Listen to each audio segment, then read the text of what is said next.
Hi friends, welcome to my channel చిన్నారి కథలు. Friends, అందరూ ఎలా ఉన్నారు? బాగున్నారా? నేను కూడా చాలా బాగున్నాను ఫ్రెండ్స్. మీరు కూడా చాలా చాలా బాగుండాలి. ఫ్రెండ్స్, చిన్న రిక్వెస్ట్, ఫస్ట్ టైం కనుక మా ఛానల్ చూస్తున్నట్టయితే ప్లీజ్ ఒక లైక్, ఒక కామెంట్, ఒక సబ్స్క్రైబ్ చేయండి ఫ్రెండ్స్. ప్లీజ్ ఫ్రెండ్స్, మీరు ఒక లైక్, ఒక కామెంట్ చేస్తే మా ఛానల్ చాలా చాలా గ్రోత్ అవుతుంది ఫ్రెండ్స్. దెయ్యాల దిబ్బ వజ్రాల హారం అనే కథ చెప్పుకుందాం. 13వ భాగం. ఆమె దృష్టి శశికాంతుడిపై లగ్నమే ఉంది. అతడి అందానికి ముగ్ధురాలైంది. అది గమనించిన దేవముఖుడు చూపు మరల్చి నగిశీలు చెక్కబడిన మందిర ద్వారాలను, శిల్పాలను పరిశీలించసాగాడు. అదే సమయానికి అక్కడికి వచ్చిన ఓ చిన్నదానిపై అతడి దృష్టి నిలిచిపోయింది. చూపు మరచలేక శిలలా అయిపోయాడు దేవముఖుడు. ఈమె నా ప్రియ చెల్లి నాగమల్లి. నిన్న అడవిలో నేను కనిపించపోయేసరికి తల్లడిల్లి బట్లను సరైన దారిలో నడిపించి మనకు ఎదురుపడేలా చేసింది అంటూ ఆమెను పరిచయం చేసింది. నాగమల్లి పేరు ఎంత బాగుంది, నాగలోకం నుంచి వచ్చినట్టే ఉన్నది అని దేవముఖుడు తన్మయత్తంగా పలికేసరికి నాగమల్లి కిలకిలా నవ్వింది.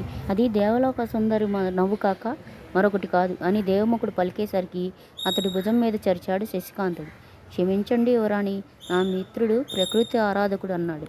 పర్వాలేదు, అడవిలో సంఘటనతో నిన్న రాత్రి నాకు నిద్ర పట్టలేదు. ఇప్పటికీ ఆశ్చర్యంగానే ఉంది. ఇంతకీ పరకాయ ప్రవేశ విద్యను మీరెలా సాధించారు అని ప్రశ్నించింది కాంచనమాల. దయ్యాల దెబ్బ మీద ఓ ఋషివర్యుడు అవసాన దశలో ఉండగా నాకు మంత్రోపదేశం చేశాడు అని చెప్పాడు. దయ్యాల దెబ్బ అదెక్కడున్నది అని ఆమె అడిగేసరికి ఈ విషయమంతా చెప్పక తప్పలేదు. అంతా విని యువరాణి అబ్బురంగా చూసింది. ఆ గడియలోనే శశికాంతుడు పై చెప్పలేని ప్రేమ వెన్నెల్లా పొంచింది. యువరాణి, ఇప్పుడు మీకు అసలు విషయం అర్థమై ఉంటుంది. వజ్రాల హారాన్ని ఎవరైనా మీకు అమ్మ చూపారా అని ప్రశ్నించాడు అతడు. ఒకనాడు ఒక పరదేశీ వచ్చి నన్ను కలిశాడు. తన వద్ద ఉన్న అపూర్వ హారాన్ని నాకు చూపించాడు. మా కొలువులో ఉన్న వజ్రాల నిపుణులకు దాన్ని చూపించాను. దాని వెల నిర్ణయించడం అసాధ్యమని వాళ్ళు పెదవి విరిచారు. అప్పుడు ఆ హారాన్ని ఎంత ధనం ఇవ్వమంటావని ఆ పరదేశినే అడిగాను. అతను కోరిన స్వర్ణరాశి కంటే ఎక్కువే ముట్టజెప్పాను. కాంచనమల్ల చెబుతూ ఉండగానే మధ్యలో అడ్డు వచ్చాడు దేవముఖుడు. అయితే ఆ హారం ఇప్పుడు మీ వద్దనే ఉన్నదా యువరాణి? లేదు, ఆ హారానికి సరిగ్గా సరిపోయేంత అందమైన పతాకాన్ని తయారు చేసి దానికి అతికి ఇవ్వమని స్వర్ణకారుడికి ఇచ్చాను. ఆ పథకం చిత్రాన్ని స్వయంగా నేనే గీసి చూపించాను అని చెప్పింది కాంచనమాల. స్వర్ణకారుడు పతాకాన్ని తయారు చేశాడా అని ప్రశ్నించాడు శశికాంతుడు. మేలిమి వజ్రాలను పతాకంలో అందంగా పొదిగి తెచ్చి చూపించాడు స్వర్ణకారుడు. దాన్ని హారానికి అతికి ఇస్తానన్నాడు. త్వరగా పంపించమని కబురు పెడతాను. ఇంతవరకు మీరు ఇక్కడే ఉండాలి. మీరు మా ప్రాణదాతలు. హారం వచ్చిన మరుగడియలోనే దాన్ని మీ చేతిలో పెడతాను. మీరు మీ రాజ్యానికి తిరిగి వెళ్ళి ఆ హారాన్ని మహారాణి స్వయం ప్రభాదేవికి అప్పగించి మీ నిర్దోషత్వాన్ని నిరూపించుకోవచ్చు అని కాంచనమాల పలికేసరికి ఆమె వైపు ఆరాధన భావంతో చూశాడు శశికాంతుడు. ఇచ్చిన మాట ప్రకారం స్వర్ణకారుడికి కబురు పంపించింది యువరాణి. 2 రోజుల్లో హారం పంపిస్తానని అతడి నుంచి జవాబు వచ్చింది. 2 రోజులు ఓపిక పట్టండి, వజ్రాల హారం మీ చేతికి వస్తుంది.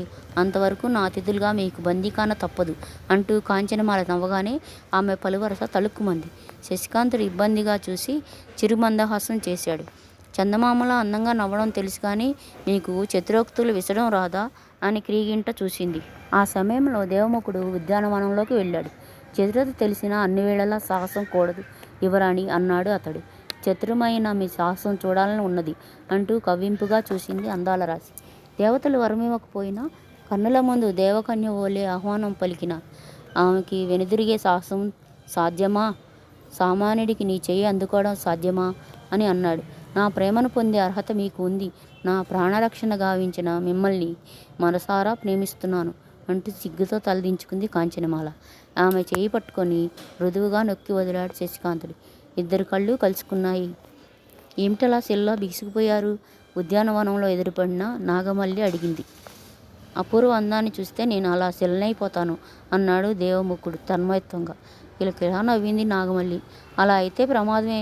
మళ్ళీ మామూలు మనిషిని చేయాలంటే ఎలా? ఎదురుపడిన సుందరి మనసిచ్చి మాటిచ్చి చేతిలో చేయేస్తే సరిపోతుంది. శిల కరిగిపోయి మనిషిగా మార్పు చెందుతాను అన్నాడు.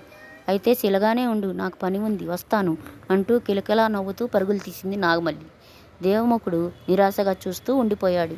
2 రోజులు 2 గడియల్లా గడిచిపోయాయి. 3వ నాడు ఉదయం యువరాణి కాంచనమాల ఆ మిత్రులిద్దరినీ అతిథి గృహంలో కలుసుకున్నది. అందమైన ఆమె మోము చిన్నబోవడం గమనించిన శశికాంతుడు, ఏమైంది యువరాణి, మీరెందుకో ఈరోజు సంతోషంగా లేరు అన్నాడు. అవును, ఇచ్చిన మాట తప్పిన వారు ఎలా ఆనందించగలరు అన్నది ఆమె. ఈ మాటలు నాకు అర్థం కావడం లేదు. సుశిక్షితులైన 100 మంది సైనికులను స్వర్ణకారుని ఇంటికి పంపించాను. అతను వజ్రాల హారాన్ని వారికి చూపించి స్వర్ణపేటికలో పెట్టి ఇచ్చాడు. మా సైనికులు దాన్ని భద్రంగా తీసుకువస్తూ ఉండగా అడవిదారిలో పొంచి ఉన్న బందిపోటు దొంగలు వారి మీద దాడి చేసి హారాన్ని కాస్త ఎత్తుకుపోయారు. మీకు ఇచ్చిన మాట నిలబెట్టుకోలేకపోయాను. ఈ అభాగ్యురాలని మన్నించండి అని అన్నది. మిత్రులిద్దరూ ఆశ్చర్యంతో ముఖముఖాలు చూసుకున్నారు. ముందుగా తేరుకున్న శశికాంతుడు తేలిగ్గా తల ఊపి, అంత మాట అనకండి యువరాణి, ఇందులో మీ తప్పేమీ లేదు. అనుకోకుండా జరిగిన దానికి బాధపడాల్సిన పని లేదు.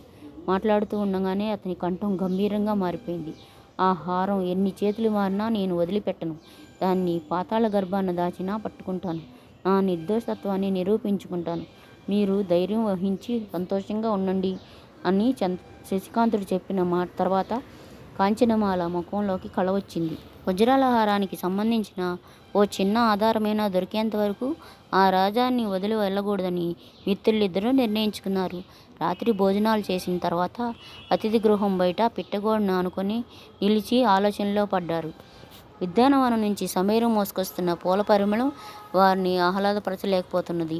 వీళ్ళు విందుగా చేస్తున్న కోయిల గానాన్ని ఆస్వాదించే స్థితిలో లేరు. ఆకాశ నైర్మల్యం వారికి పట్టడం లేదు. వారి యోచన యావత్తు హారంపై నిలిచి ఉంది. మిత్రమా, నాదో సందేహం. స్వర్ణకారుడు మాయ చేసి హారాన్ని స్వర్ణపేటికలో పెట్టలేదేమో అన్నాడు దేవముఖుడు.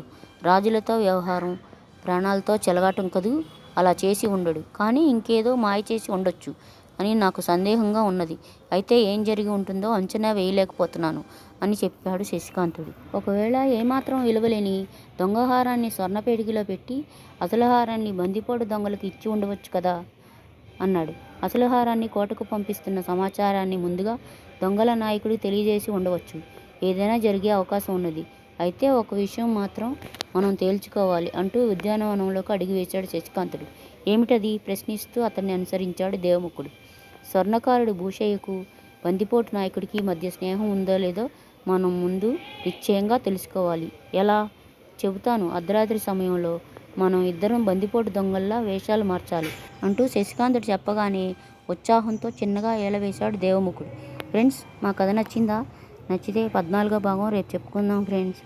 మా కథ నచ్చితే please like, share and subscribe friends.